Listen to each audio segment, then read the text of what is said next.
जय हिंद दोस्तों, स्वागत है आपका सोशियोलॉजी क्लासेस के हमारे यूट्यूब चैनल पे। तो आज हम देखने वाले हैं विवाह से संबंधित कुछ महत्वपूर्ण प्रश्न। तो आइए देखते हैं। पहला प्रश्न है, विवाह की समाजशास्त्रीय परिभाषा दी है। तो निम्नलिखित में से विवाह की समाजशास्त्रीय परिभाषा किसने दी है? तो किसने दिया है? जीपी मॉर्डॉक ने। किसने? जीपी मॉर्डॉक ने। अगला है,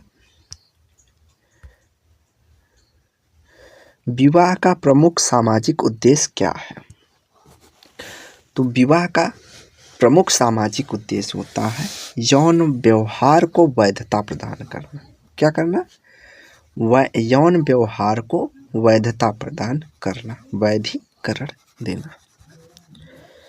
अगला प्रश्न है, हिंदू धर्म में विवाह को क्या माना जाता है? तो हिंदू धर्म में विवाह को एक धार्मिक संस्कार माना जाता है, जबकि आपको मुस्लिम हो गया, ईसाई हो गया और कई जगह जैसे जो जनजातीय समाजों में होता है वहाँ पे आपको सामाजिक अनुबंध के रूप में हिंदू विवाह को माना जाता है, सामाजिक अनुबंध। तो हिंदू धर्म में धार्मिक संस्कार और मुस्लिम और ईसाई में सामाजिक अनुबंध। अगला है, तो किसका यह कथन है कि विवाह वह माध्यम है जिससे समाज में निरंतरता बनाए रखती है, मतलब सामाजिक व्यवस्था में निरंतरता बनाए रखती है। किसकी? व्यक्तियों की। तो यह कथन है किंग्सले डेविस का। किसका? किंग्सले डेविस कहते हैं कि विवाह एक माध्यम है जिससे समाज अपना अस्तित्व बनाए रखता है, निरंतरता बनाए रखता। अगला है, जब एक पुरुष अनेक पत्नियां होती हैं तो उसे क्या कहेंगे? तो उसको कहते हैं बहुपत्नी विवाह, उसको पॉलीगेनी कहते हैं। क्या कहते हैं? बहुपत्नी विवाह या पॉलीगेनी। अगला है, जब एक स्त्री के अनेक पति होते हैं, तो जब अनेक पति होते हैं तो उसे क्या कहेंगे? तो उसे बहुपति विवाह या पॉलीएंड्री मैरिज कहेंगे। तो क्या कहेंगे? बहुपति विवाह या पॉलीएंड्री मैरिज। अगला है, फ्रेटर्नल पॉलीएंड्री का अर्थ क्या है? तो फ्रेटर्नल पॉलीएंड्री का अर्थ होता है कि पत्नी के पति आपस में भाई होते हैं, मतलब भातृक विवाह क्या है? तो भातृक बहुपति विवाह होता है जब पत्नी के पति आपस में क्या हो? भाई हों। इसको भातृक बहुपति विवाह कहते हैं। पैटर्नल पॉलीएंड्री मतलब एक ही पिता के सारे संतान होते हैं, उसको पैटर्नल पॉलीएंड्री कहते हैं, भातृक बहुपति विवाह। अगला है, बहुपति विवाह का सबसे प्रमुख उदाहरण भारतीय जनजातियों में मिलता है। तो किस भारतीय जनजाति में बहुपति विधि देखने को मिलती है? तो टोडा में। किसमें? टोडा, नीलगिरी के टोडा में जो है भातृक और अभातृक बहुपति विवाह दोनों पाए जाते हैं। अगला है, लेवी स्ट्रास ने विवाह को किस रूप में देखा है? तो लेवी स्ट्रास ने विवाह को महिला विनिमय, एक्सचेंज ऑफ ह्यूमन के रूप में देखते हैं। तो इसको दूध लौटवा विवाह भी कई जगह कहते हैं। तो एक्सचेंज ऑफ ह्यूमन लेवी स्ट्रास देखते हैं विवाह को।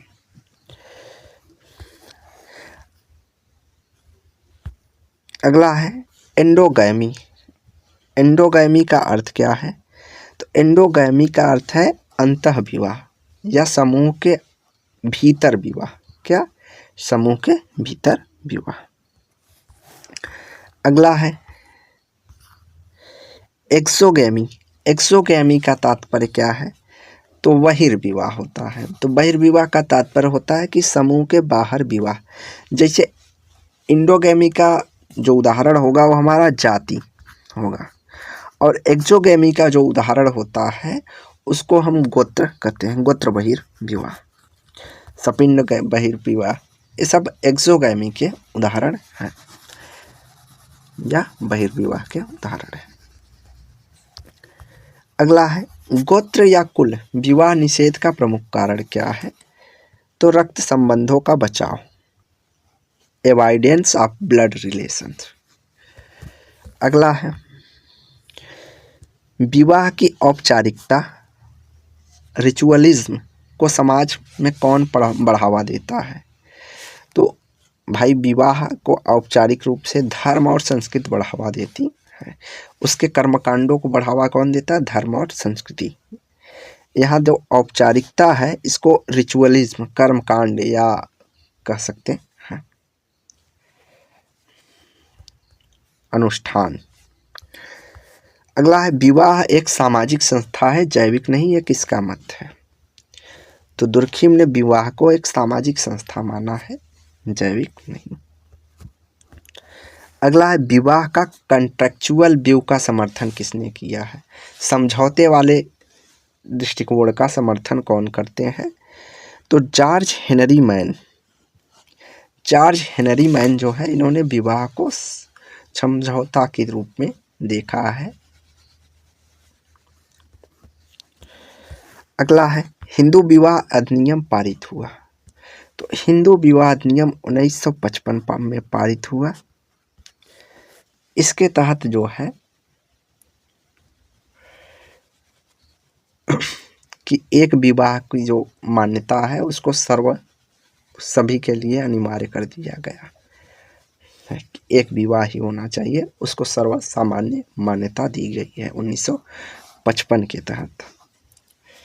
और एक विशेष विवाह अधिनियम 1954 होता है, जिसमें क्या होता है कि अंतरजातीय विवाह, अंतरधार्मिक विवाहों का विशेष प्रावधान होता है या मान्यता दी गई है। अगला विशेष विवाह अधिनियम स्पेशल मैरिज एक्ट कब पारित हुआ? तो यह 1954 में आया।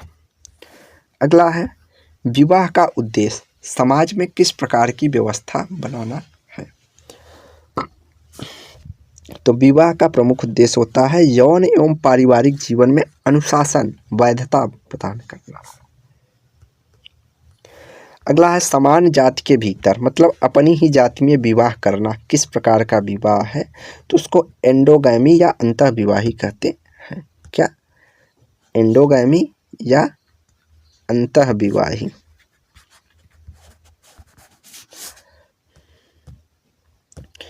अगला है क्रॉस कजिन मैरिज का अर्थ क्या है? तो क्रॉस कजिन मैरिज में देखिए दो चीज़ें आएंगी। एक तो होगा कि पिता के बहन अर्थात बुआ के लड़के या लड़कियों से शादी, और दूसरा होता है माँ के भाई अर्थात मामा के लड़के लड़कियों से शादी। तो उसको क्रॉस कजिन मैरिज कहते हैं। यहाँ दिया है ना कि माँ के भाई के बेटी से विवाह और पिता के बहन की बेटी से विवाह जो है क्रॉस कजिन मैरिज में शामिल होगा। दोनों हो जाएंगे। अगला है पैरेलल कजिन मैरिज। तो पैरेलल कजिन मैरिज क्या होता है? तो जब माँ के बहन की बेटी से विवाह हो या पिता के भाई की बेटी से विवाह हो। तो पैरेलल कजिन मैरिज क्या होगा? पिता के भाई की बेटी से विवाह जो है पैरेलल कजिन मैरिज होता है। और यहाँ पे देखिए ऑप्शन डी भी सही होगा, क्योंकि माँ की बहन अर्थात मौसी के बेटी के साथ विवाह वो भी पैरेलल कजिन मैरिज में ही शामिल किया जाता है। तो वैसे बेसिकली सी को आंसर मान सकते हैं, होगा दोनों। अगला है भारत में गोत्र निषेध समाजशास्त्री कारण क्या है? गोत्र निषेध का समाजशास्त्री क्या कारण है? कि जैविक रक्त संबंधों से बचाव। क्या? जैविक रक्त संबंधों से बचाव। अगला है हिंदू विवाह अधिनियम के अनुसार विवाह विच्छेद डिवोर्स कब मान्य हुआ? तो हिंदू विवाह अधिनियम 1955 में तलाक का प्रावधान दिया गया। और यह कब मान्य होगा? जब पति पत्नी में असहनीय मतभेद हो, मतलब इस सीमा तक मतभेद पहुंच जाए कि न वो उसको देखना चाहे न वो उसको देखना चाहे, तो वहाँ पे जो है आप आपसी समझौते से तलाक ले सकते हैं। इसके लिए कहा गया कि आप लोग 2 वर्ष का समय होगा, आप अलग अलग रहिए। अगर आप लोग 2 वर्ष तक अलग रहकर समय निकाल लेते हैं तो आप लोगों का तलाक हो जाएगा। इस तरह से होता है। तो ये चीज़ें हैं। तो जब पति पत्नी असहनीय मतभेद हो तब तलाक का प्रावधान होता है, या कई अन्य कारण से भी तलाक किए जाते हैं। जैसे किसी का पति का दूसरे महिला के साथ संबंध हो तो उस प्रावधान में कई चीज़ें शामिल की गई हैं। बेसिकली ये सब चीज़ें होती हैं, तो उसके लिए आपको विशेष हिंदू विवाद नियम को पढ़ना पड़ेगा। तो चीज़ें हैं। अगला है विवाह की संकल्पना सार्वभौमिक है, मतलब विवाह को सार्वभौमिक संस्था किसने माना है? तो ये जीपी मर्डॉक है। अगला है इस्लाम में विवाह को किस रूप में जाना जाता है? तो इस्लाम ने विवाह को सामाजिक अनुबंध या सिविल कॉन्ट्रैक्ट कहा है, सामाजिक समझौता। अगला है किसका कथन है कि विवाह सामाजिक अनुशासन का साधन है? तो विवाह सामाजिक अनुशासन का साधन है, ये किसने कहा है? तो यह किंग्सले डेविस ने कहा है। किसने? किंग्सले। विवाह सामाजिक अनुशासन का साधन है। अगला है विवाह और परिवार के मध्य सबसे घनिष्ठ संबंध क्या है? तो विवाह सामाजिक मान्यता और निरंतरता होती है। विवाह से जो है परिवार की निरंतरता बनी होती है और विवाह को सामाजिक मान्यता मिल दिया जाता है। अगला है विवाह एक सार्वभौमिक सामाजिक संस्था है, किसने कहा? तो ये जीपी मर्डॉक है। अगला है जब समान वर्ग या जाति के भीतर विवाह होता है उसको क्या कहते हैं? उसको अंतःविवाही कहते हैं, एंडोगैमी कहते हैं। अगला गोत्र के बाहर के विवाह की प्रथा को क्या कहते हैं? तो गोत्र बहिर्विवाह कहते हैं या एक्सोगैमी कहते हैं। क्या? एक्सोगैमी। अगला है हिंदू समाज में संगोत्र विवाह क्यों वर्जित है? तो यह इसका कारण है कि जैविक जेनेटिक कारणों के कारण होता है, कि कई बार होता है कि अगर समान गोत्र में विवाह करने से जेनेटिक इशू हो जाते हैं, आनुवांशिक बीमारियां बढ़ती हैं, इस कारण से भी गोत्र बहिर्विवाह किया जाता है। हाइपरगैमी। हाइपरगैमी में क्या होता है? तो हाइपरगैमी में होता है नीची जाति की लड़की और ऊंची जाति में विवाह, मतलब नीची जाति की लड़की हो गई तो इसको हाइपरगैमी या अनुलोम विवाह कहेंगे। क्या? अनुलोम विवाह। अगला है हाइपोगैमी क्या है? तो हाइपोगैमी हमारा प्रतिलोम होता है। लड़की जो है ऊंची जाति की रहेगी और लड़का नीचे जाति का रहेगा। जब लड़की उच्च वर्ण की रहेगी और लड़का निम्न वर्ण का रहेगा तब उसको प्रतिलोम विवाह कहेंगे। क्या? प्रतिलोम विवाह। अगला है ब्राइड प्राइस। ब्राइड प्राइस मतलब ब्राइड प्राइस मतलब होता है वधू मूल्य। तो वधू मूल्य का मतलब क्या है? तो उपहार जो वर पक्ष कन्या के पक्ष को देता है उसको ब्राइड प्राइस कहते हैं। तो ये बेसिकली भारत में नहीं पाई जाती, ये ज़्यादातर दक्षिण अफ्रीकी एक कंट्री में और अन्य जनजातियों में पाया जाता है। भारत में तो भाई दहेज प्रथा ऊपर है। अगला डाउरी का अर्थ क्या होता है? तो डाउरी का अर्थ होता है कि कन्या पक्ष के द्वारा वर पक्ष को दी गई संपत्ति डाउरी कहलाती है या दहेज कहा जाता है।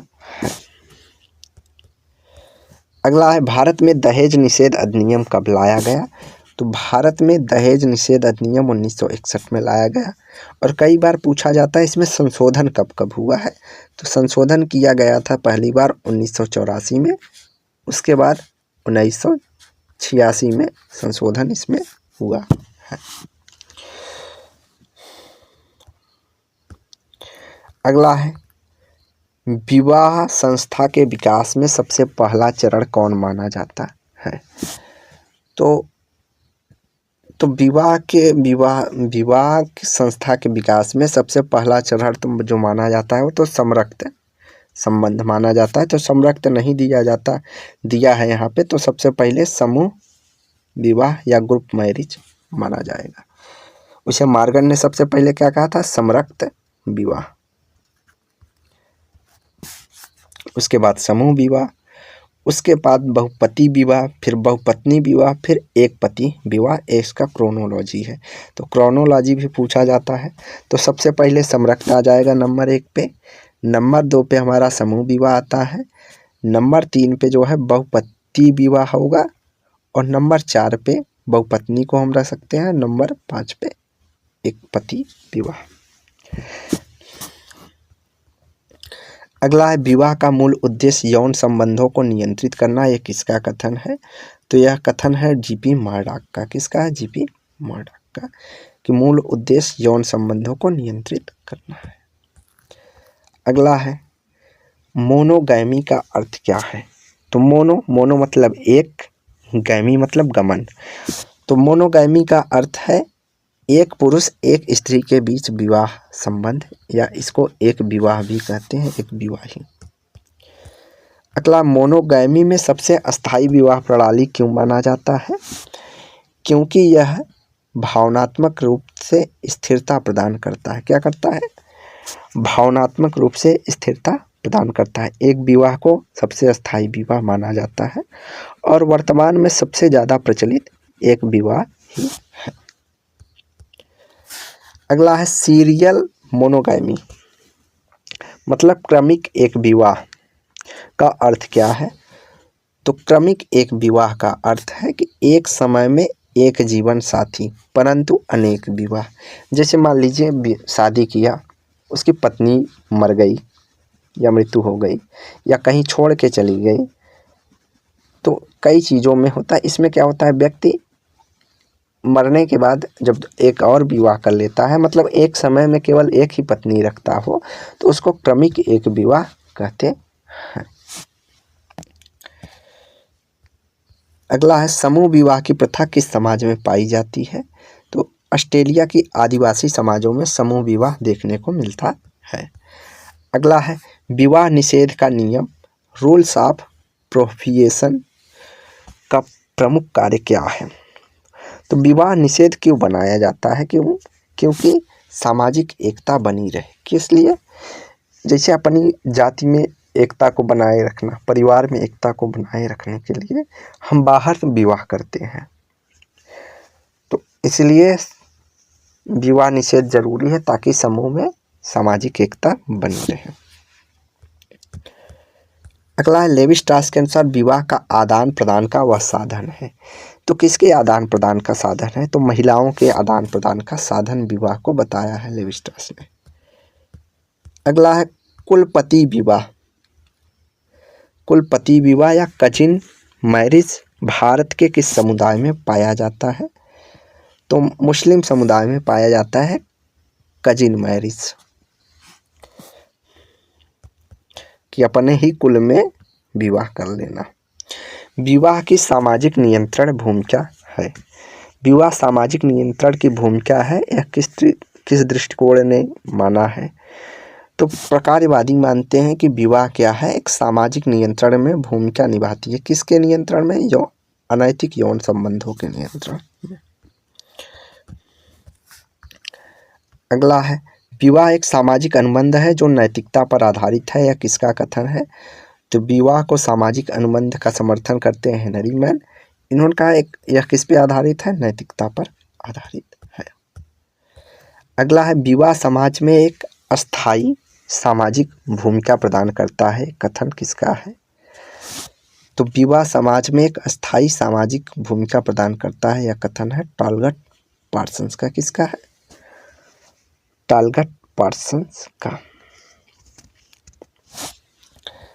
अगला है भारतीय समाज में बाल विवाह को प्रतिबंध करने वाला पहला कानून कौन सा था? तो पहला कानून कौन सा था? बाल विवाह निषेध अधिनियम, या इसको शारदा एक्ट भी कहते हैं। कब आया था? 1929 में। तो बाल विवाह निषेध अधिनियम 1929 या शारदा अधिनियम है, जिसने भारतीय समाज में बाल विवाह को प्रतिबंधित करने वाला पहला कानून माना जाता है। अगला है हिंदू विवाह नियम के अनुसार विवाह की न्यूनतम आयु क्या है? तो पुरुष के लिए 21 वर्ष और महिला के लिए 18 वर्ष की गई थी। कब? हिंदू विवाह नियम 1955 के तहत। तो आज की वीडियो हम यहीं समाप्त करते हैं। इसका अगला भाग हम बाद में देखेंगे, मतलब कल देखेंगे, क्योंकि थोड़ा स्वास्थ्य का इशू है। तो वीडियो को यहीं समाप्त करते हैं। वीडियो को लाइक एंड शेयर कीजिए, चैनल को सब्सक्राइब कीजिए। धन्यवाद।